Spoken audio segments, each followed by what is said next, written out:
रात के उस सन्नाटे में जब पूरा गांव गहरी नींद में सो रहा था, मंदिर के पुजारी हरिदास जी के हाथ उस पुराने थैले को देखकर कांप रहे थे।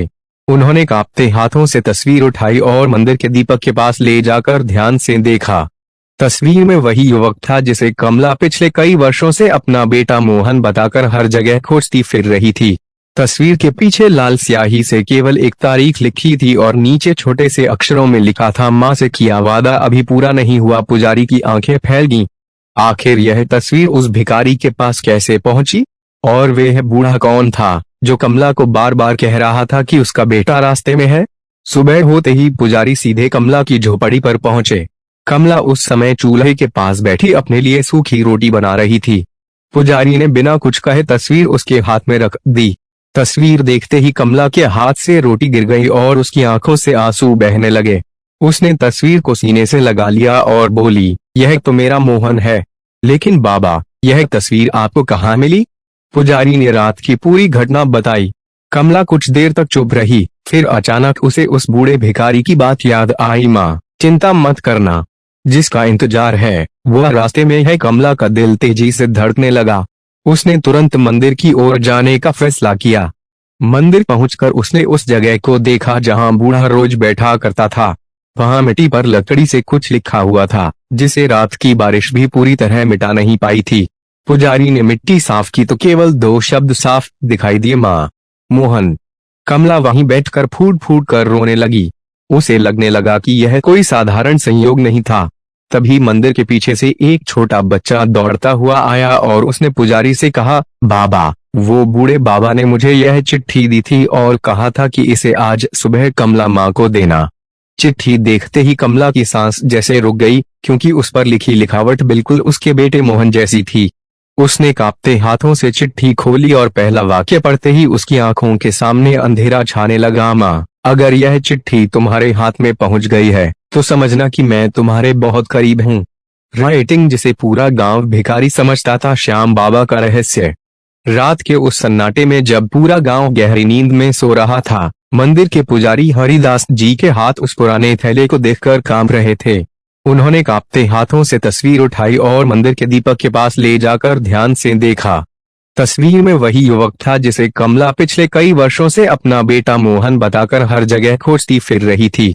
तस्वीर के पीछे लाल स्याही से केवल एक तारीख लिखी थी और नीचे छोटे से अक्षरों में लिखा था, माँ से किया वादा अभी पूरा नहीं हुआ। पुजारी की आंखें फैल गईं। आखिर यह तस्वीर उस भिखारी के पास कैसे पहुंची? और वह बूढ़ा कौन था जो कमला को बार बार कह रहा था कि उसका बेटा रास्ते में है? सुबह होते ही पुजारी सीधे कमला की झोपड़ी पर पहुंचे।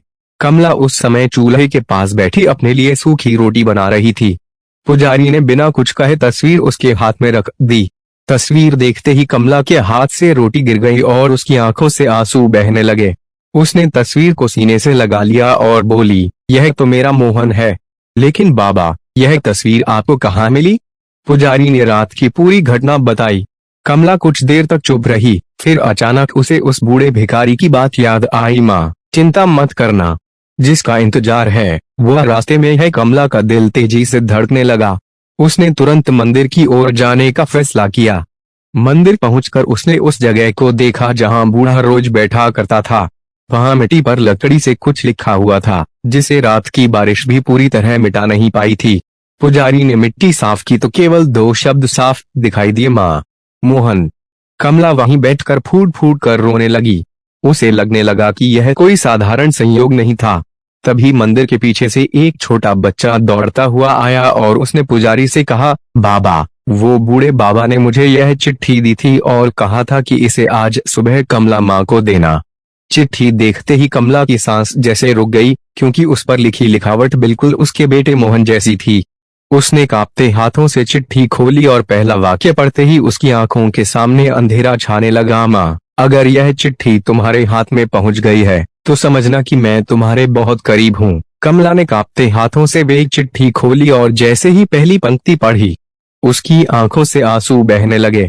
चिट्ठी में लिखा था, माँ, अगर यह चिट्ठी तुम्हारे हाथ में पहुंच गई है तो समझना कि मैं तुम्हारे बहुत करीब हूँ, लेकिन अभी तुम्हारे सामने आने की हिम्मत नहीं कर पा रहा हूँ। कमला ने चिट्ठी अपने सीने से लगा ली और बार बार कहने लगी, मोहन, मेरा बच्चा जिंदा है। पुजारी हरिदास जी भी हैरान होकर चिट्ठी पढ़ रहे थे। आगे लिखा था, माँ, मुझे पता है कि तुमने मेरा इंतजार कभी नहीं छोड़ा। मुझे यह भी पता है कि हर सुबह तुम श्याम बाबा से मेरे लौटने की प्रार्थना करती हो। मैं बहुत मजबूर था, इसलिए इतने साल तुमसे दूर रहा। लेकिन इन वर्षों में एक बात हमेशा मेरे साथ रही, तुम्हारी वह बात कि संकट चाहे कितना भी बड़ा हो, श्याम बाबा का हाथ कभी मत छोड़ना। कमला की आंखों के सामने अपने बेटे का बचपन घूमने लगा। उसे याद आया कि मोहन जब छोटा था तो हर मंगलवार उसके साथ मंदिर आता था और श्याम बाबा के सामने हाथ जोड़कर कहता था, बाबा, मेरी माँ को कभी दुख मत देना। चिट्ठी में आगे लिखा था, माँ, जिस बूढ़े को तुम रोज रोटी देती थी, उसे देखकर कभी यह मत सोचना कि वह केवल एक भिखारी था। वह मेरे लिए बहुत बड़ा सहारा बना। जब मैं तुम्हारे पास लौटने का रास्ता खोज रहा था, उसी ने मुझे बताया कि तुम्हारा विश्वास अभी भी जिंदा है। यह पढ़कर कमला अचानक रुक गई। उसने पुजारी की तरफ देखा और पूछा, लेकिन वह बूढ़ा गया कहाँ? पुजारी के पास भी कोई जवाब नहीं था। तभी चिट्ठी का आखिरी हिस्सा पढ़ते हुए कमला के हाथ फिर कांपने लगे। माँ, आज रात मंदिर में अकेली मत रहना। आधी रात को श्याम बाबा के दरवाजे पर आना। वहां तुम्हें वह मिलेगा जिसका तुमने वर्षों से इंतजार किया है। लेकिन याद रखना, जो दिखाई देगा उसे देखकर डरना मत। कमला ने चिट्ठी मोड़कर अपने आंचल में रख ली। उसके मन में खुशी भी थी और डर भी। आखिर आधी रात को मंदिर में ऐसा क्या होने वाला था? और वह बूढ़ा भिखारी कौन था जिसे पूरा गांव मामूली इंसान समझ रहा था? उसी समय मंदिर के अंदर रखी घंटी बिना किसी के छुए धीरे धीरे हिलने लगी और उसकी आवाज पूरे मंदिर में गूंज उठी। पुजारी ने जैसे ही गर्भगृह की ओर देखा, उनकी आंखें आश्चर्य से खुली रह गईं, क्योंकि श्याम बाबा की मूर्ति के चरणों के पास वही लकड़ी की छड़ी रखी थी जो पिछली रात गायब हुए बूढ़े भिखारी की थी। उस रात कमला के लिए एक एक पल जैसे वर्षों के बराबर हो गया था। सूरज ढलते ही उसने घर का दरवाजा बंद किया, लेकिन उसके मन में डर से ज्यादा अपने बेटे को देखने की उम्मीद थी। रात गहरी होने लगी तो पुजारी हरिदास जी उसके साथ मंदिर की ओर चल पड़े। रास्ते भर कमला श्याम बाबा का नाम जपती रही और अपने आंचल में उस चिट्ठी को बार बार छू कर देखती रही, जैसे उसे डर हो कि कहीं वे सपना ना हो। जब दोनों मंदिर पहुंचे तो पूरा मंदिर असामान्य रूप से शांत था। हवा बिल्कुल बंद थी, लेकिन मंदिर के दीपक की लौ लगातार काम रही थी। पुजारी ने मुख्य दरवाजा खोला तो अंदर से चंदन और फूलों की ऐसी खुशबू आई जो उस समय वहां नहीं होनी चाहिए थी। कमला ने कांपती आवाज में कहा, बाबा, मेरा मोहन सच में आएगा ना? पुजारी ने कहा, माँ, विश्वास रखो, आज जो होगा वह श्याम बाबा की इच्छा से होगा। दोनों मंदिर की सीढ़ियों पर बैठ गए और आधी रात होने का इंतजार करने लगे। जैसे ही घड़ी ने 12 बजाए, मंदिर की सारी घंटियां एक साथ बज उठीं। कमला घबराकर खड़ी हो गई। तभी मंदिर के पीछे वाले रास्ते से किसी के पैरों की धीमी आवाज सुनाई दी, ठक ठक ठक। वही आवाज जो उस बूढ़े की लकड़ी की छड़ी से आती थी। कमला की सांस रुक गई। अंधेरे से वही बूढ़ा धीरे धीरे बाहर आया, लेकिन इस बार उसके चेहरे पर पहले जैसी थकान नहीं थी। वह सीधे कमला के सामने आकर खड़ा हो गया और बोला, माँ, इतने वर्षों तक मेरा इंतजार किया, अब पहचानोगी भी नहीं? कमला ने उसकी आंखों में देखा और अचानक उसके चेहरे पर हाथ रख दिया। उसकी उंगलियां कांपने लगीं, क्योंकि उन आंखों में उसे अपने बेटे की वही बचपन वाली चमक दिखाई दी। बूढ़े ने अपनी दाढ़ी हटाई और सिर से पुराना कपड़ा उतार दिया। कमला के मुंह से केवल एक ही शब्द निकला, मोहन। और अगले ही पल वह अपने बेटे के सीने से लगकर रोने लगी। लेकिन मोहन ने उसे कसकर पकड़ते हुए कहा, माँ, मैं लौट आया हूँ, मगर मुझे यहाँ तक पहुँचाने वाला मैं नहीं, कोई और था। कमला ने आंसू पोंछकर पूछा, कौन? मोहन ने धीरे से श्याम बाबा की मूर्ति की ओर देखा और कहा, माँ, जिस दिन मैंने तुम्हें आखिरी बार देखा था, उसी दिन मैंने बाबा से वादा किया था कि चाहे मेरी जिंदगी कितनी भी बदल जाए, मैं एक दिन तुम्हारे पास जरूर लौटूंगा। लेकिन मुझे रास्ता नहीं मिल रहा था। तभी मुझे एक बूढ़ा मिला, बिल्कुल वैसा ही जैसा मैं बनकर तुम्हारे सामने आता रहा। उसने मुझे तुम्हारे बारे में ऐसी ऐसी बातें बताईं जो दुनिया में कोई दूसरा नहीं जानता था। कमला ने तुरंत पीछे मुड़कर देखा, लेकिन वहां अब कोई बूढ़ा नहीं था। केवल मंदिर की सीढ़ियों पर उसकी वही लकड़ी की छड़ी पड़ी थी और उसके ऊपर ताजा फूलों की माला रखी थी। कमला उस लकड़ी की छड़ी को देखकर बिल्कुल स्तब्ध रह गई।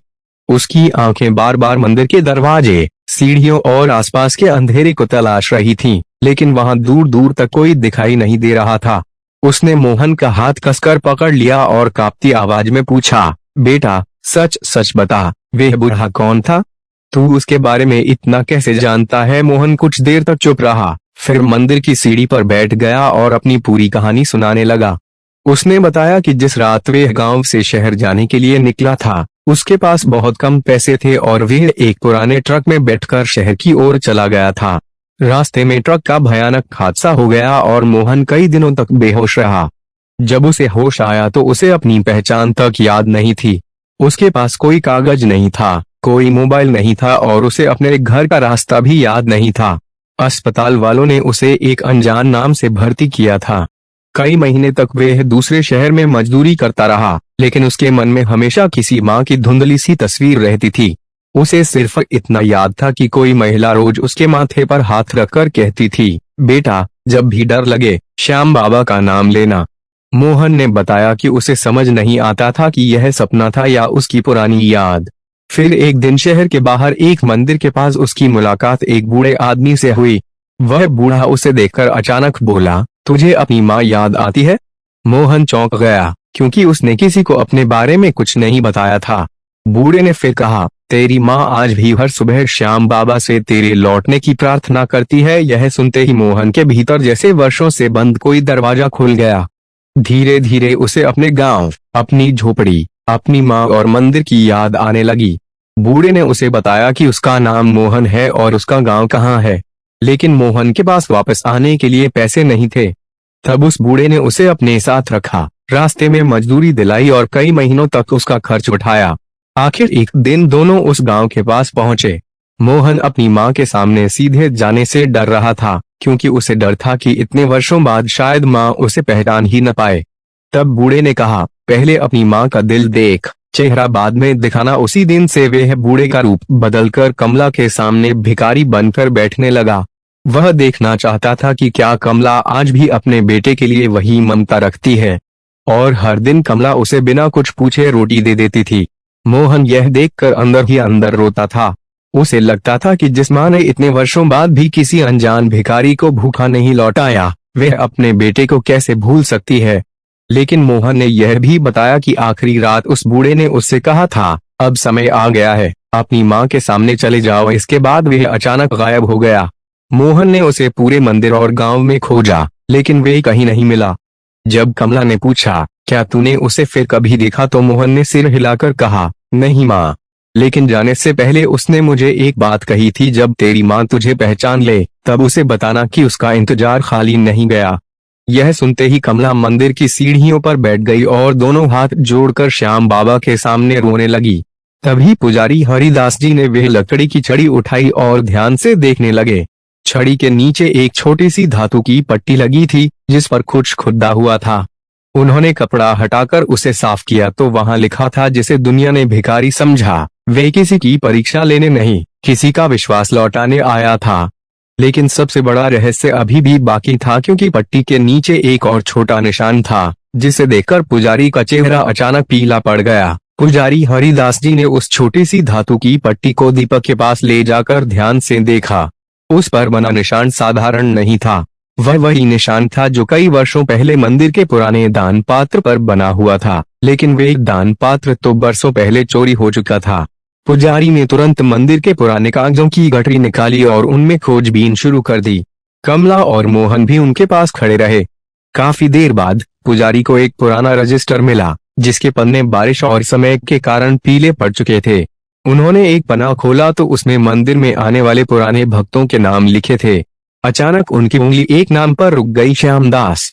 उसके सामने लिखा था कि लगभग 20 वर्ष पहले एक अनजान यात्री मंदिर में आया था, जिसने मंदिर की मरम्मत के लिए अपनी सारी जमा पूंजी दान कर दी थी और जाते समय पुजारी के पिता से कहा था, जब भी कोई ऐसा भक्त आए जो अपने किसी प्रिय को खोकर यहाँ रोए, उसे यह विश्वास दिलाना कि श्याम बाबा उसका रास्ता जरूर बनाएंगे। कमला ने यह बात सुनी तो उसकी आंखें भर आईं, लेकिन मोहन अचानक बोला, बाबा, उस बूढ़े ने अपना नाम मुझे कभी नहीं बताया था, लेकिन एक बार मैंने उसे किसी से बात करते हुए श्यामदास कहते सुना था।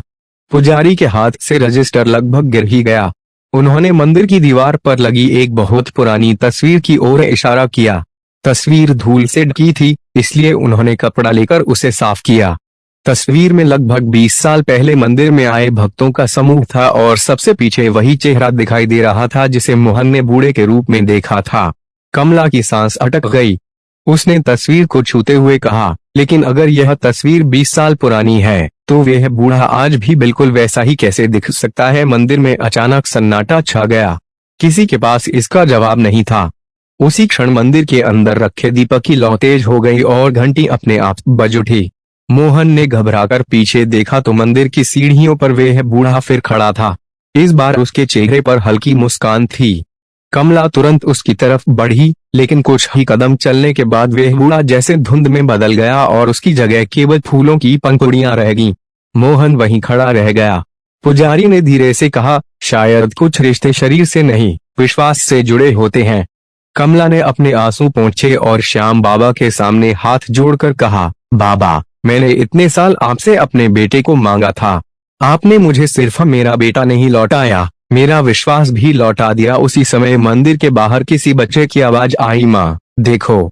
सबने बाहर जाकर देखा तो मंदिर की सीढ़ियों पर एक छोटी सी गठरी पड़ी थी। मोहन ने उसे उठाकर खोला तो उसमें उसकी बचपन की वही पुरानी लकड़ी की गाड़ी थी जिसे वह गांव छोड़ते समय अपनी माँ के पास छोड़ गया था। लेकिन कमला ने वह गाड़ी कभी किसी को नहीं दी थी। वह उसे देखकर रो पड़ी, क्योंकि अब उसे समझ आ चुका था कि इतने वर्षों से जिस चीज को वह केवल अपना इंतजार समझती रही, शायद उसी इंतजार में श्याम बाबा उसकी राह बना रहे थे। कमला ने उस छोटी सी लकड़ी की गाड़ी को अपने हाथों में लिया तो उसकी उंगलियां कांपने लगीं, क्योंकि यह वही गाड़ी थी जिसे उसने मोहन के 5वें जन्मदिन पर अपने हाथों से बनाया था और जिसके पहिए पर उसने लाल धागा बांधा था। मोहन बचपन में उस गाड़ी को लेकर पूरे आंगन में दौड़ता था और जब भी वह गिर जाता, कमला उसे उठाकर अपने आंचल से उसके घुटने साफ करती थी। मोहन ने जैसे ही गाड़ी को देखा, उसकी आंखों में भी आंसू आ गए और उसने धीरे से कहा, माँ, यह तो वही है। कमला ने उसे सीने से लगा लिया और बोली, मैंने इसे कभी किसी को नहीं दिया था, फिर यह यहाँ कैसे आ गई। दोनों की नजरें मंदिर के दरवाजे की तरफ चली गईं। पुजारी हरिदास जी ने गठरी को दोबारा देखा तो उसके अंदर एक और कागज मिला। कागज बहुत पुराना था, लेकिन उस पर लिखे शब्द बिल्कुल साफ थे, जब माँ अपने बेटे को वापस पाले तब उसे यह समझाना कि चमत्कार हमेशा आसमान से उतरकर दिखाई नहीं देते, कभी कभी वे इंसान के रूप में हमारी जिंदगी में आते हैं और चुपचाप अपना काम करके चले जाते हैं। कमला ने कागज पढ़कर कहा, लेकिन मेरे बाबा तो उस बूढ़े को जानते भी नहीं थे, फिर उसने मेरे बेटे के बारे में इतना सब कैसे जाना। पुजारी ने कुछ देर सोचा और फिर मंदिर के पीछे बने पुराने कमरे का ताला खोला। उस कमरे में वर्षों से मंदिर की पुरानी चीजें रखी थीं। धूल और मकड़ी के जालों के बीच एक लकड़ी का संदूक रखा था। पुजारी ने संदूक खोला तो उसमें पुराने कपड़े, कुछ तस्वीरें और एक छोटी सी डायरी मिली। डायरी के पहले पन्ने पर लिखा था, श्यामदास की सेवा समाप्त नहीं हुई है। पुजारी का चेहरा बदल गया। उन्होंने डायरी पढ़नी शुरू की तो पता चला कि 20 साल पहले श्यामदास नाम का एक व्यक्ति इसी गांव में आया था। वह बहुत साधारण कपड़े पहनता था, लेकिन गांव के कई गरीब परिवारों की मदद करता था। एक दिन उसने मंदिर के पुजारी से कहा था कि उसके जीवन में भी एक ऐसा समय आया था जब उसने अपना सबसे प्यारा व्यक्ति खो दिया था, और तब उसने श्याम बाबा के सामने बैठकर प्रण लिया था कि अगर कभी उसकी जिंदगी में कोई ऐसा इंसान आए जो अपने प्रियजन के लिए सच्चे मन से प्रार्थना कर रहा हो तो वह उसकी मदद जरूर करेगा। डायरी में आगे लिखा था कि श्यामदास ने वर्षों तक अलग अलग गांवों में घूमकर जरूरतमंद लोगों की मदद की, और जहां भी कोई मां अपने खोए हुए बच्चे के लिए रोती मिली, वहां उसने उसे उम्मीद दी। लेकिन डायरी का आखिरी पन्ना सबसे रहस्यमय था। उसमें लिखा था, एक दिन मैं उस माँ के पास जाऊंगा जो अपने बेटे का इंतजार कर रही है। उसका बेटा लौटेगा, लेकिन उससे पहले माँ के विश्वास की परीक्षा नहीं, उसके प्रेम की पहचान होगी।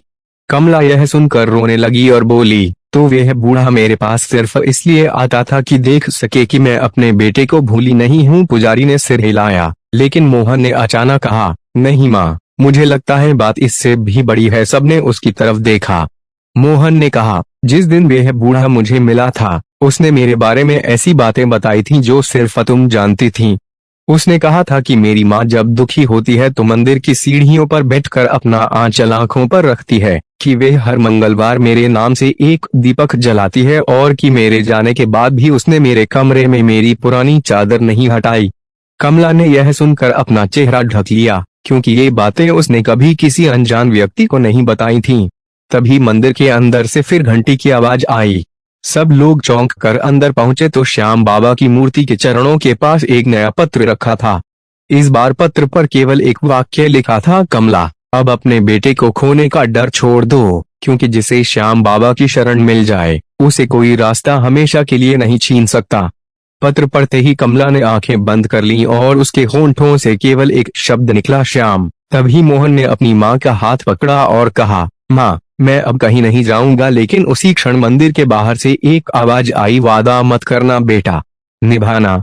दोनों ने पलट कर देखा, लेकिन वहां कोई नहीं था। केवल वही बूढ़े भिखारी की लकड़ी की छड़ी मंदिर की सीढ़ियों पर रखी थी और उसके पास ताजे फूलों से बनी एक छोटी सी श्याम नाम की माला पड़ी थी। उस आवाज के बाद मंदिर में ऐसा सन्नाटा छा गया कि कुछ क्षणों तक किसी की सांसों की आवाज तक सुनाई दे रही थी। मोहन ने तुरंत मंदिर के बाहर जाकर चारों तरफ देखा, लेकिन रात के अंधेरे में दूर तक कोई इंसान दिखाई नहीं दे रहा था। गांव की गलियां खाली थीं, पेड़ों के पत्ते तक स्थिर थे और मंदिर के बाहर जलता हुआ छोटा सा दीपक ही उस पूरे अंधेरे में रोशनी दे रहा था। कमला ने सीढ़ियों पर पड़ी लकड़ी की छड़ी उठाई और उसे अपने सीने से लगा लिया। उसके मन में अब डर नहीं था, बल्कि एक अजीब सी शांति थी।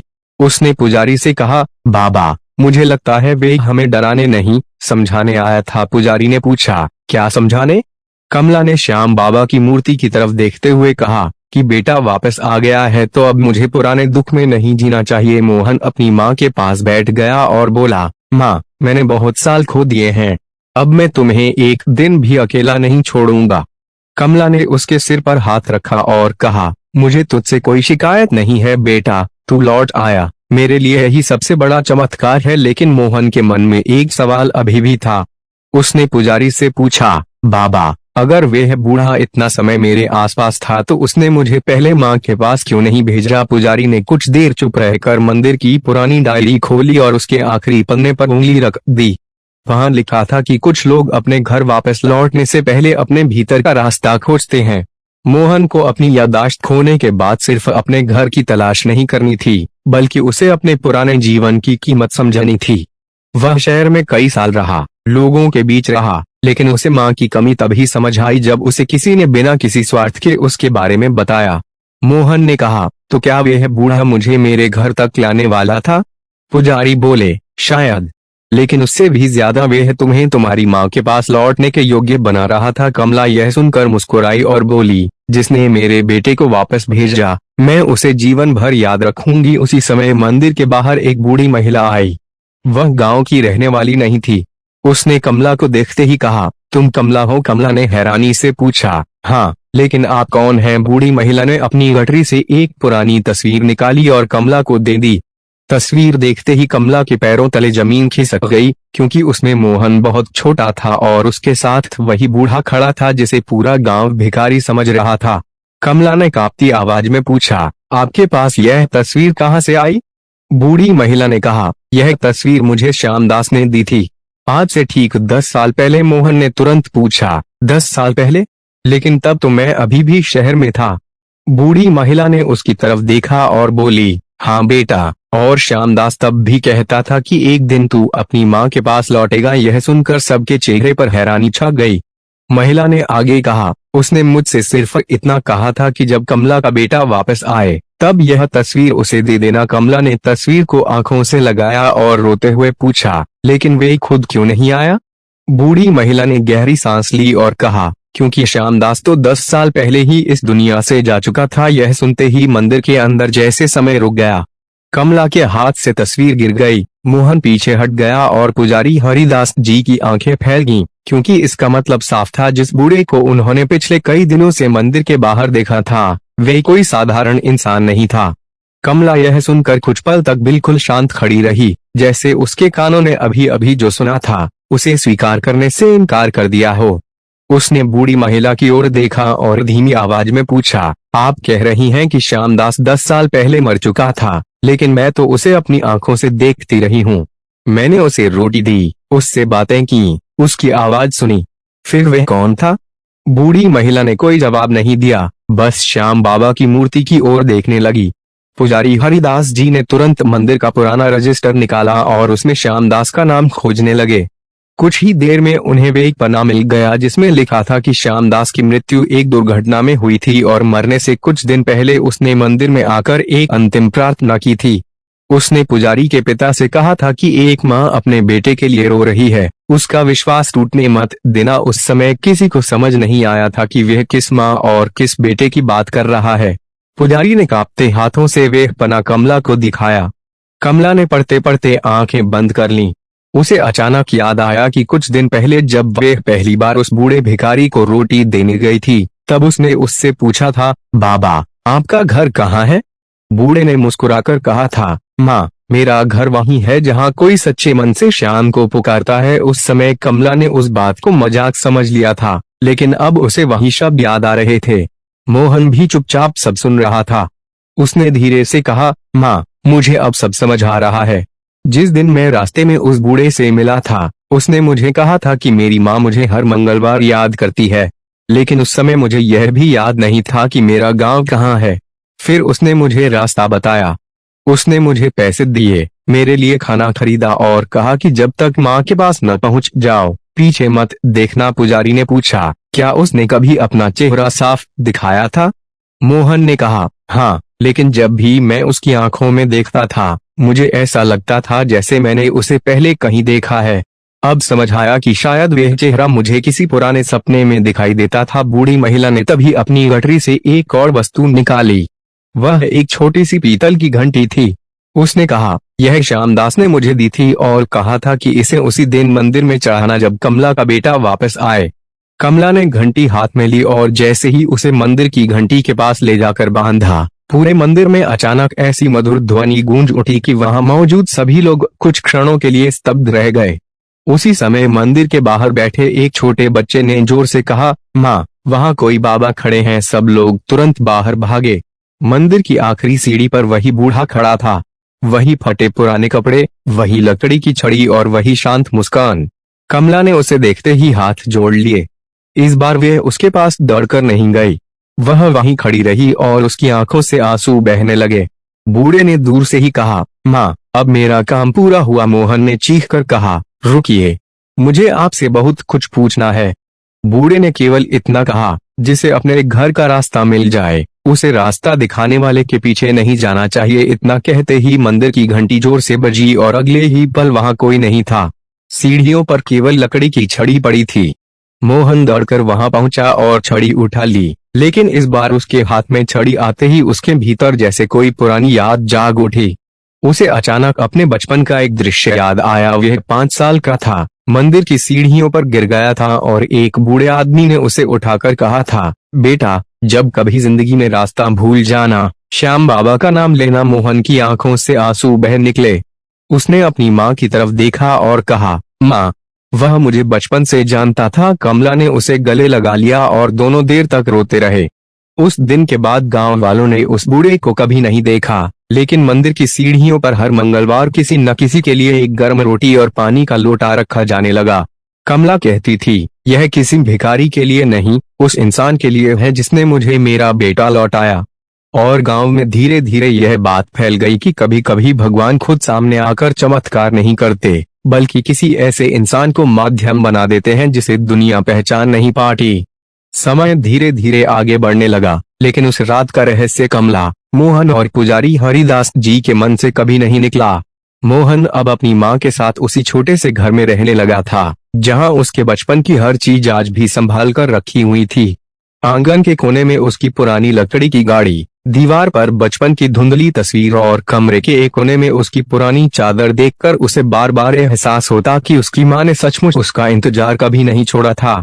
वह दिन भर अपनी माँ के साथ काम करता और शाम होते ही दोनों मंदिर चले जाते। कमला हर मंगलवार की तरह एक दीपक जलाती और उसके पास एक रोटी रख देती। एक दिन मोहन ने पूछा, माँ, अब तो मैं वापस आ गया हूँ, फिर भी तुम रोज उस बूढ़े के लिए रोटी क्यों रखती हो? कमला मुस्कुराकर बोली, क्योंकि बेटा, जिसने भूखे को रोटी देने का अर्थ समझाया, उसे भूला नहीं जाता। उस दिन मोहन ने पहली बार महसूस किया कि उसकी माँ का विश्वास किसी एक घटना पर नहीं, बल्कि वर्षों की प्रतीक्षा पर टिका था। लेकिन उसी रात मंदिर में एक और घटना हुई जिसने पूरे गांव को हिला दिया। आधी रात के समय मंदिर के पुजारी ने देखा कि मुख्य दरवाजे के बाहर कोई व्यक्ति बैठा है। वह तुरंत बाहर गए तो वहां एक युवा लड़का बैठा रो रहा था। उसके कपड़े धूल से भरे थे और चेहरे पर थकान साफ दिखाई दे रही थी। पुजारी ने पूछा, बेटा कौन हो और इतनी रात को यहाँ क्यों बैठे हो? लड़के ने कहा, मैं अपनी माँ को खोज रहा हूँ। मुझे किसी ने बताया है कि अगर सच्चे मन से श्याम बाबा के मंदिर में प्रार्थना करूंगा तो मुझे रास्ता मिल जाएगा। पुजारी यह सुनकर कुछ पल के लिए चुप रह गए, क्योंकि उन्हें तुरंत मोहन की कहानी याद आ गई। उन्होंने लड़के को अंदर बुलाया और पानी दिया। लड़के ने पानी पीकर कहा, मुझे अपनी माँ का नाम भी ठीक से याद नहीं, लेकिन बचपन में वे मुझे हर मंगलवार एक मंदिर ले जाती थी और कहती थी कि श्याम बाबा से कभी कुछ मत छिपाना। पुजारी के चेहरे का रंग बदल गया। उन्होंने पूछा, तुम्हारी माँ तुम्हें छोड़कर कब गई? लड़के ने कहा, कई साल पहले। यह सुनते ही पुजारी ने कमला और मोहन को बुला लिया। कमला ने लड़के को देखा तो उसके चेहरे पर वही दर्द दिखाई दिया जो कभी उसके अपने चेहरे पर था। उसने लड़के के सिर पर हाथ रखा और कहा, बेटा रो मत, माँ से बिछड़ने का दर्द मैं समझती हूँ। लड़का कमला के सामने बैठकर रोने लगा। मोहन ने उसके कंधे पर हाथ रखा और कहा, जिस रास्ते से मैं अपनी माँ तक पहुँचा, शायद उसी रास्ते से तुम भी पहुँचोगे। तभी लड़के ने अपनी जेब से एक पुरानी तस्वीर निकाली। तस्वीर देखते ही कमला के हाथ कांप गए, क्योंकि तस्वीर के पीछे वही निशान बना था जो श्यामदास की पुरानी तस्वीरों और लकड़ी की छड़ी पर था। पुजारी ने तस्वीर को ध्यान से देखा और बोले, यह कहानी अभी खत्म नहीं हुई है। उसी क्षण मंदिर के अंदर रखी घंटी अपने आप बज उठी। लड़के ने डरकर पीछे देखा और कहा, मुझे यह आवाज पहले भी सुनाई दी है। जब मैं छोटा था तब भी मेरी माँ मुझे यही घंटी सुनाकर कहती थी कि डरना मत, बाबा हमारे साथ हैं। कमला ने उसकी आंखों में देखा और अचानक उसे लगा कि यह लड़का भी किसी बहुत बड़े रहस्य का हिस्सा है। उसने श्याम बाबा के सामने हाथ जोड़कर कहा, बाबा अगर इसे भी अपनी माँ तक पहुँचाना है तो मुझे रास्ता दिखा देना। अगले ही पल मंदिर के दीपक की लौ तेज हुई और उसकी रोशनी सीधे उस पुराने संदूक पर पड़ी जिसमें श्यामदास की डायरी रखी थी। मोहन ने संदूक खोला तो डायरी के अंदर एक ऐसा पन्ना मिला जो पहले वहां दिखाई ही नहीं दिया था। उस पन्ने पर लिखा था, मोहन के लौटने के बाद एक और बेटा इस मंदिर में आएगा और उसकी कहानी कमला के बेटे से भी बड़ी होगी। यह पढ़ते ही सभी लोग एक दूसरे का चेहरा देखने लगे, क्योंकि उन्हें एहसास हो गया था कि श्यामदास की कहानी शायद सिर्फ मोहन को उसकी मां तक पहुंचाने के लिए नहीं थी। उसके पीछे कोई और गहरा रहस्य छिपा था। डायरी के उस पन्ने को पढ़ते ही मंदिर के भीतर मौजूद हर व्यक्ति जैसे पत्थर का हो गया। पुजारी हरिदास जी ने पन्ने को कई बार पलट कर देखा। शायद उन्हें उम्मीद थी कि उसके पीछे कोई और बात लिखी होगी, लेकिन पीछे का पूरा हिस्सा खाली था। उन्होंने कांपती आवाज में कहा, यह पन्ना इस डायरी में पहले नहीं था, मैंने इसे कई बार देखा है। मोहन ने पूछा, बाबा क्या श्यामदास को पहले से पता था कि मैं लौटूंगा? पुजारी ने कहा, शायद उसे तुम्हारे लौटने का विश्वास था, लेकिन इस दूसरे बेटे की बात, यह मेरे लिए भी रहस्य है। तभी वे अनजान लड़का धीरे धीरे आगे आया और बोला, बाबा मुझे लगता है यह बात मेरे बारे में है। सबकी नजरें उसकी ओर उठ गईं। उसने अपनी जेब से एक पुरानी कपड़े की थैली निकाली। थैली खोलने पर उसमें एक छोटी सी चांदी की अंगूठी थी, जिस पर श्याम बाबा का नाम खुदा हुआ था। उसने कहा, जब मैं बहुत छोटा था मेरी माँ ने यह अंगूठी मेरे हाथ में पहनाई थी। उसने कहा था कि अगर कभी मैं उससे बिछड़ जाऊं तो इसे संभाल कर रखना। उसने मुझे यह भी कहा था कि जिस दिन मैं अपना घर ढूंढते ढूंढते किसी ऐसे मंदिर में पहुंचूं जहां कोई मुझे बिना पूछे रोटी दे, समझना कि मैं सही जगह पहुंच गया हूं। कमला की आंखों में आंसू आ गए। उसने तुरंत लड़के के लिए रोटी निकाली और उसके सामने रख दी। लड़का रोटी को देखता रहा, फिर अचानक रोते हुए बोला, यही बात मेरी माँ भी कहा करती थी, किसी भूखे को कभी खाली हाथ मत लौटाना। पुजारी हरिदास जी ने उस लड़के से उसका नाम पूछा। उसने कहा, मेरा नाम अर्जुन है, लेकिन मेरी माँ मुझे बचपन में लला कहती थी। मोहन ने जैसे ही यह नाम सुना, उसके चेहरे पर अजीब सी बेचैनी आ गई। उसने पूछा, तुम्हारी माँ का नाम क्या था? अर्जुन ने आंखें बंद करके याद करने की कोशिश की और बोला, मुझे पूरा नाम याद नहीं, लेकिन वह मुझे हमेशा कमला नाम की किसी औरत की कहानी सुनाती थी। कहती थी कि एक माँ अपने बेटे के लिए बहुत सालों से इंतजार कर रही है। कमला का दिल जोर से धड़कने लगा। उसने अर्जुन से पूछा, क्या तुम्हारी माँ ने कभी मेरा नाम लिया था? अर्जुन ने सिर हिलाया, हाँ, लेकिन क्यों, यह मुझे नहीं पता। मोहन ने पुजारी की ओर देखा और कहा, बाबा क्या श्यामदास की डायरी में किसी और परिवार का जिक्र है? पुजारी ने फिर डायरी के पुराने पन्ने पलटने शुरू किए। कई पन्नों में गरीबों की मदद, मंदिर की सेवा और अलग अलग लोगों के नाम लिखे थे, लेकिन अचानक एक जगह उन्हें एक अधूरा वाक्य मिला, 2 माँ, 2 बेटे, एक अधूरा वादा। इसके आगे की स्याही पूरी तरह मिट चुकी थी। पुजारी ने कहा, हमें मंदिर के पुराने भंडार में शायद कुछ और मिल सकता है। सब लोग रात में ही मंदिर के पीछे बने भंडार में पहुंचे। वहां वर्षों से बंद एक लोहे का संदूक पड़ा था। उसकी चाबी किसी को नहीं मिल रही थी। तभी अर्जुन ने अपनी चांदी की अंगूठी संदूक के पास रखी और आश्चर्यजनक रूप से संदूक का पुराना ताला अपने आप खुल गया। अंदर एक लाल कपड़े में लिपटी तस्वीर थी। तस्वीर में एक युवा महिला एक छोटे बच्चे को गोद में लिए खड़ी थी और उसके पीछे वही बूढ़ा श्यामदास दिखाई दे रहा था। कमला ने तस्वीर देखते ही अपना मुंह ढक लिया, क्योंकि तस्वीर में बच्चे के हाथ में वही छोटी सी चांदी की अंगूठी थी जो अभी अर्जुन के पास थी। लेकिन तस्वीर का सबसे बड़ा रहस्य यह था कि उस महिला के चेहरे को देखकर कमला की आंखों से अचानक आंसू बहने लगे। उसने कांपती आवाज में कहा, मैं इस औरत को जानती हूँ। मोहन ने पूछा, कौन है माँ? कमला ने तस्वीर को सीने से लगाकर कहा, यह तुम्हारी बचपन की मौसी नहीं, यह तुम्हारी वह पड़ोसन है जो तुम्हारे गायब होने के कुछ दिन बाद अचानक गांव छोड़कर चली गई थी। सबके चेहरे पर हैरानी छा गई। कमला आगे कुछ कह पाती, उससे पहले अर्जुन ने तस्वीर को देखा और धीरे से कहा, यही मेरी माँ है। मंदिर की घंटी उसी क्षण फिर बज उठी और पुजारी समझ गए कि श्यामदास ने जो कहानी वर्षों पहले शुरू की थी, उसका आखिरी अध्याय अब खुलने वाला था। कमला के चेहरे पर एक साथ कई भाव आ गए थे, हैरानी, डर, पुरानी यादें और एक ऐसा सवाल जिसका जवाब शायद वर्षों से उसके दिल के किसी कोने में दबा हुआ था। उसने अर्जुन को अपने पास बुलाया और तस्वीर को उसके सामने रखकर बोली, बेटा, अगर यह तुम्हारी माँ है तो मुझे उसके बारे में कुछ बातें याद हैं, लेकिन मुझे कभी नहीं लगा था कि तुम्हारी कहानी इससे जुड़ी होगी। अर्जुन बेचैनी से बोला, माँ ने मुझे हमेशा कहा था कि मेरा जन्म किसी बड़े शहर में नहीं बल्कि एक छोटे से गांव में हुआ था। उसने यह भी कहा था कि मेरे जन्म के कुछ समय बाद हमारे साथ कुछ ऐसा हुआ था जिसकी वजह से उसे मुझे लेकर गांव छोड़ना पड़ा, लेकिन उसने कभी उस घटना के बारे में पूरी बात नहीं बताई। कमला ने गहरी सांस ली और धीरे धीरे पुरानी यादों में जाने लगी। उसे याद आया कि वर्षों पहले उसके पड़ोस में एक महिला रहती थी जिसका नाम राधा था। राधा बहुत शांत स्वभाव की थी और उसका एक छोटा बच्चा था। कमला उस बच्चे को अक्सर अपनी गोद में खिलाती थी। वह बच्चा हमेशा मोहन के पीछे पीछे घूमता था और दोनों साथ मंदिर जाते थे। फिर एक दिन अचानक राधा अपने बच्चे को लेकर गांव से चली गई थी। किसी को ठीक से पता नहीं चला कि वह कहाँ गई और क्यों गई। उस समय गांव में यह बात फैली थी कि राधा किसी मुसीबत में फंस गई है, लेकिन किसी ने उसकी मदद करने की कोशिश नहीं की। कमला ने अर्जुन की तरफ देखा और कहा, तुम्हें देखकर मुझे लगता है कि तुम वही बच्चा हो जिसे मैं बचपन में अपने बेटे के साथ खेलते देखा करती थी। अर्जुन की आंखों में आंसू आ गए।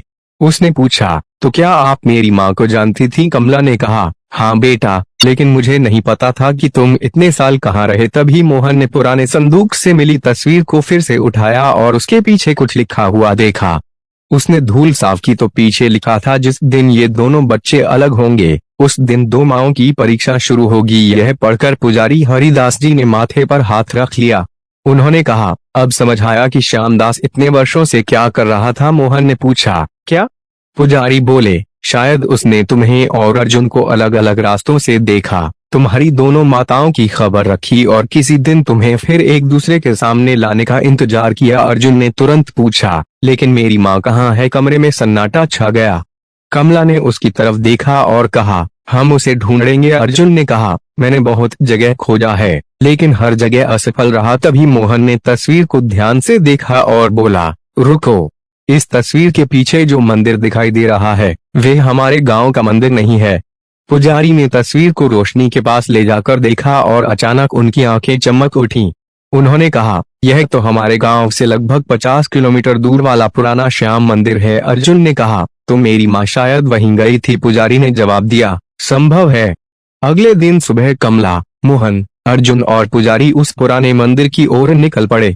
रास्ते भर अर्जुन अपनी माँ के बारे में पूछता रहा और कमला उसे बचपन की छोटी छोटी बातें बताती रही। जब वे मंदिर पहुंचे तो वहां एक बहुत वृद्ध साधु बैठे थे। उन्होंने अर्जुन को देखते ही कहा, तुम आखिर आ ही गए। अर्जुन चौंक गया और पूछा, आप मुझे जानते हैं? साधु मुस्कुराए और बोले, तुम्हें नहीं, तुम्हारी प्रतीक्षा को जानता हूँ। फिर उन्होंने अपनी झोली से एक पुराना कागज निकाला और कमला के हाथ में रख दिया। कागज पर लिखा था, जिस दिन मोहन अपनी माँ के पास लौटेगा उसी दिन अर्जुन अपनी माँ की तलाश शुरू करेगा। दोनों को एक ही रास्ते पर चलना होगा, क्योंकि दोनों की कहानी एक ही जगह जाकर पूरी होगी। कमला ने कागज पढ़कर ऊपर देखा और उसी क्षण मंदिर की घंटी बज उठी। अर्जुन की आंखों में उम्मीद जाग गई। उसने साधु से पूछा, मेरी माँ कहाँ है? साधु ने मंदिर के पीछे पहाड़ी की ओर इशारा करते हुए कहा, वह बहुत दूर नहीं है, लेकिन उससे मिलने से पहले तुम्हें उस जगह जाना होगा जहां तुम्हारी माँ ने आखिरी बार श्याम बाबा से प्रार्थना की थी।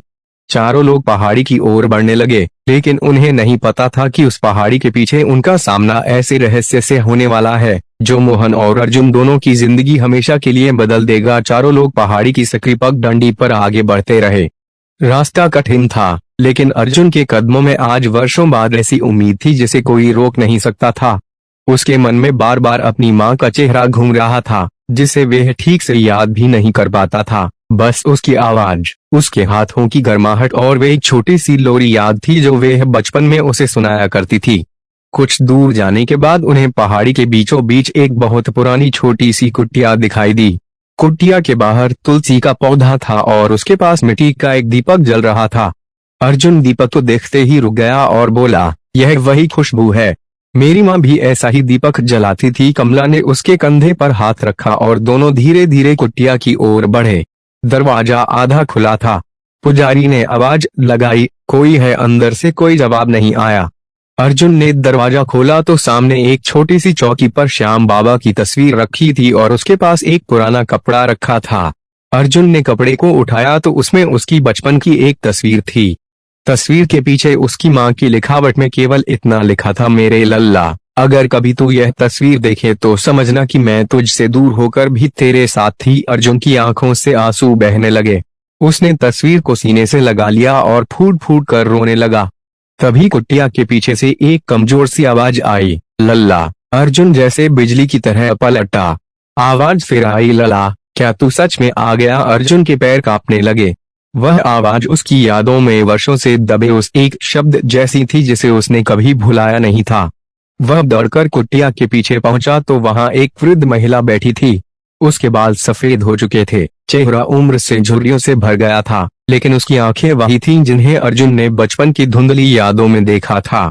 अर्जुन उसके सामने घुटनों के बल बैठ गया और कांपती आवाज में बोला, मां। वृद्ध महिला ने उसके चेहरे को दोनों हाथों से पकड़ा और कुछ पल तक देखती रही। फिर उसके मुंह से केवल एक शब्द निकला, लला। अर्जुन अपनी माँ के सीने से लगकर जोर जोर से रोने लगा।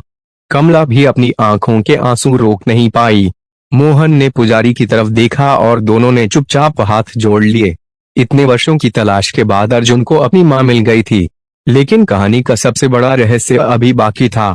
वृद्ध माँ ने अर्जुन से अलग होकर कमला की तरफ देखा और बोली, बहन, मैं जानती थी कि एक दिन तुम मेरे बेटे को मेरे पास लेकर आओगी। कमला चौंक गई और बोली, लेकिन आपको कैसे पता था कि मैं इसे लेकर आऊंगी? वृद्ध महिला ने कुटिया के अंदर रखी एक पुरानी पेटी खोली। उसमें कई चिट्ठियां थीं और हर चिट्ठी पर श्यामदास का नाम लिखा था। उसने कहा, वह मेरे पास भी आता था, लेकिन वह मुझे दिखाई नहीं देता था। कभी किसी यात्री के रूप में, कभी किसी साधु के रूप में और कभी मंदिर के बाहर बैठे बूढ़े भिखारी के रूप में। उसने मुझे बस इतना कहा था कि अपने बेटे का इंतजार करना और विश्वास मत खोना। मोहन ने यह सुनकर कहा, तो वे हम दोनों के परिवारों को जोड़ रहा था। वृद्ध माँ ने सिर हिलाया और बोली, हाँ, लेकिन उसने मुझे एक आखिरी बात बताई थी। तुम्हारे बेटे मोहन और मेरे बेटे अर्जुन की कहानी एक ही दिन शुरू हुई थी और एक ही वचन से जुड़ी थी। उसने पेटी के नीचे से एक आखिरी चिट्ठी निकाली और कमला को दे दी। चिट्ठी खोलते ही कमला के हाथ कांपने लगे। उसमें लिखा था, दो माएं अपने बेटों के लिए रोईं, दो बेटे अपने घरों से बिछड़े, लेकिन दोनों का रास्ता श्याम बाबा ने एक ही मंदिर की ओर रखा। जब दोनों बेटे अपनी माँओं तक लौट आएंगे तब मेरी सेवा पूरी मानी जाएगी। चिट्ठी के नीचे श्यामदास का नाम था, लेकिन उसके साथ एक तारीख लिखी थी, वही तारीख जिस दिन श्यामदास की मृत्यु हुई थी। कमला ने आसमान की ओर देखा और उसकी आंखों से आंसू बहने लगे। उसने कहा, बाबा, आपने अपना वादा निभा दिया। उसी समय कुटिया के बाहर तेज हवा चली। दीपक की लौ कुछ पल के लिए बहुत ऊंची हुई और फिर शांत हो गई। सभी ने बाहर देखा तो पगडंडी पर दूर एक बूढ़ा आदमी जाता हुआ दिखाई दिया। हाथ में वही लकड़ी की छड़ी थी। अर्जुन की मां ने धीरे से कहा, वह आशीर्वाद देने आया था। मोहन ने दौड़कर उसे पुकारना चाहा, लेकिन कमला ने उसका हाथ रोक दिया और कहा, नहीं बेटा, उसे जाने दे। कुछ लोग जिंदगी में रुकने के लिए नहीं, हमें सही रास्ते तक पहुंचाने के लिए आते हैं। उस दिन चारों वापस गांव लौटे, लेकिन इस बार उनके साथ केवल 2 खोए हुए बेटों की खुशी नहीं थी, बल्कि एक ऐसा विश्वास भी था जिसने पूरे गांव को बदल दिया। इसके बाद मंदिर में हर मंगलवार गरीबों के लिए भोजन बनने लगा और कमला सबसे पहले एक रोटी उस अनदेखे यात्री के नाम रखती, जिसे गांव ने कभी भिखारी समझा था, लेकिन जिसने 2 माओं की गोद फिर से भर दी थी। कई महीने बीत गए, लेकिन उस रात के बाद गांव में जैसे सब कुछ बदल गया था। पहले जहां लोग मंदिर में केवल अपनी मनोकामना लेकर आते थे, अब वहां आने वाला हर व्यक्ति किसी न किसी भूखे इंसान के लिए रोटी भी लेकर आता था। कमला और राधा ने मिलकर मंदिर के बाहर रोज जरूरतमंदों के लिए भोजन की व्यवस्था शुरू कर दी थी। मोहन ने गांव में ही छोटा सा काम शुरू कर लिया था और अर्जुन अपनी मां राधा के साथ रहने लगा था। दोनों माएं अक्सर मंदिर की सीढ़ियों पर बैठकर अपने बेटों को देखते और सोचती कि जिस दिन उन्होंने उम्मीद छोड़ने का मन बनाया था, उसी दिन शायद उनकी जिंदगी में सबसे बड़ा चमत्कार शुरू हो चुका था। एक मंगलवार की सुबह कमला मंदिर पहुंची तो उसने देखा कि सीढ़ियों पर पहले से ही एक रोटी और पानी का लोटा रखा हुआ है। उसने पुजारी से पूछा, यह किसने रखा? पुजारी ने कहा, मुझे नहीं पता, मैं सुबह मंदिर खोलने आया तो यह यहीं रखा था। कमला कुछ देर तक उस रोटी को देखती रही और फिर मुस्कुराकर बोली, जिसे देना आता है वे नाम बताकर नहीं देता। उसी शाम मोहन मंदिर की सफाई कर रहा था। सफाई करते समय उसे पुराने पत्थर के नीचे एक छोटी सी धातु की पट्टी मिली। उसने उसे उठाकर पुजारी को दिया। पट्टी के पीछे केवल एक वाक्य लिखा था, जब तुम्हें लगे कि चमत्कार खत्म हो गया है, तब किसी भूखे को भोजन करा देना। पुजारी ने वह पट्टी मंदिर की दीवार पर लगा दी। धीरे धीरे गांव में यह बात फैल गई और लोगों ने उस वाक्य को अपने जीवन का नियम बना लिया। कई साल बाद भी जब कोई कमला से पूछता कि क्या वह बूढ़ा सच में श्याम बाबा का रूप था, तो कमला हमेशा मुस्कुराकर कहती, मैं नहीं जानती वह कौन था, लेकिन इतना जरूर जानती हूँ कि उसने मेरे बेटे को मेरे पास पहुंचाया और मेरे टूटे हुए विश्वास को फिर से जोड़ दिया। मेरे लिए वही श्याम बाबा की कृपा थी। एक दिन मोहन ने अपनी माँ से कहा, माँ, अगर वह बूढ़ा फिर कभी सामने आ जाए तो कमला ने उसकी ओर देखकर कहा, तब उसे रोकना मत, बस उसके लिए एक रोटी रख देना। मोहन मुस्कुरा दिया। उसी रात मंदिर में आरती के बाद जब सब लोग जा चुके थे, पुजारी ने दूर सीढ़ियों पर एक बूढ़े आदमी की परछाई देखी। उसके हाथ में लकड़ी की छड़ी थी। पुजारी कुछ कदम आगे बढ़े, लेकिन परछाई धीरे धीरे अंधेरे में गायब हो गई। सीढ़ियों पर केवल एक छोटी सी चिट्ठी पड़ी थी। पुजारी ने उसे उठाकर दीपक की रोशनी में पढ़ा, माँ का इंतजार कभी व्यर्थ नहीं जाता, अगर उसके विश्वास में सच्चाई हो। अगले दिन वह चिट्ठी कमला को दी गई। उसने पढ़कर आंखें बंद की, दोनों हाथ जोड़कर श्याम बाबा के सामने सिर झुका दिया और कहा, बाबा, मैंने आपसे अपने बेटे को मांगा था, आपने मुझे उससे भी ज्यादा दिया। मेरा बेटा, मेरी उम्मीद और यह विश्वास की सच्ची प्रार्थना कभी खोती नहीं। उस दिन के बाद कमला ने उस बूढ़े को फिर कभी देखने की कोशिश नहीं की। वह जान चुकी थी कि कुछ रहस्य ऐसे होते हैं जिन्हें समझने से ज्यादा महसूस करना जरूरी होता है। मोहन और अर्जुन दोनों अपनी अपनी माँओं की सेवा करने लगे और गांव में हर मंगलवार गरीबों को भोजन कराया जाने लगा। मंदिर की सीढ़ियों पर आज भी एक रोटी और पानी रखा जाता था। लोग उसे श्यामदास की रोटी कहने लगे।